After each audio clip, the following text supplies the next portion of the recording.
Hello mga kamanay, magandang araw. Ngayon ay Huwebes, kaya naman tayo ay sisirain natin yung kanilang mga paniniwala na sabi daw tuwing Biyernes lang magluluto ng munggo. Ang munggo daw ay pangulam lamang tuwing Biyernes. At sino naman kaya ang nagpauso ng ganyan, no? Pero para sa akin, kahit anong araw gusto kong magluto ng munggo, talagang magluluto ako. Ayan, bali sa mga oras na ito pala mga kaibigan, ay nagigisa na ako dito ng ating sangkap. Bali, simple lang lalagay ko yung sangkap dito. Kung ano lang yung meron dito sa kusina ko ay yun lang ilalagay ko. Gawa ng malayo kami sa tindahan, wala din mahanapan ng mga dahon-dahon na pwedeng ilahok, wala din. Ayoko din ng mga daming lahok, lalo na pag madaming karne, ayan, mga ganyan. Ayoko ng gano'n. Para bagang ano, pag madami ng sahog yung gulay, nasisira na yung pinakalasa talaga ng gulay. Kaya ngayon naman ay sisimplehan lang natin. Bali, ang ibinuhos ko pala dito mga kaibigan, pagkalagay ko ng mga sangkap sa ating munggo ay yung pinagugasan ko ng bigas kasi wala lang, parang ano lang, parang iba na lang.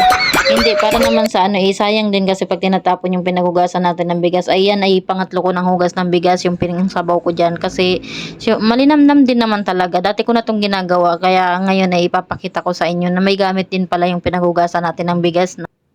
Bali mga kamanay, dito nga pala ay may natira akong isna kahapon. Kaya naman yung kalahati ay yun na yung isinahog ko dito sa munggo para wala nang ano, walang sayang ba. Imbes na kumunat ay ilagay na lang natin dito sa ating munggo. Ayan.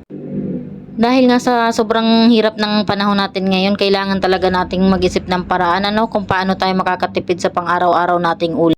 Sabi nga mga kamanay, diskarte lang sa bawat araw kung paano natin maisosurvive yung mahal ng mga bilihin ngayon. Kaya naman talagang patalinuhan na lang tayo kung paano natin babadgetin ang bawat araw, di ba?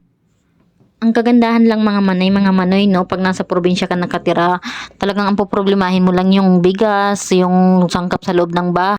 Tapos yung pang-ulam naman mga kamanay, 'di ba nakukuha na lang din lalo na pag nasa tabing dagat. Ayan, merong mga pang-ulam na makukuha. Tapos pag malapit din sa bukid, taniman, ayan, maraming gulay.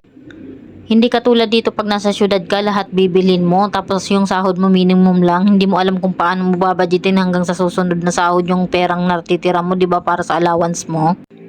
Tapos idadagdag pa yung bayad sa bahay, bayad sa tubig, bayad sa kuryente, 'di ba? Kaya talagang mahirap. Ayan mga kamanay-kamanoy, luto na, kain na tayo.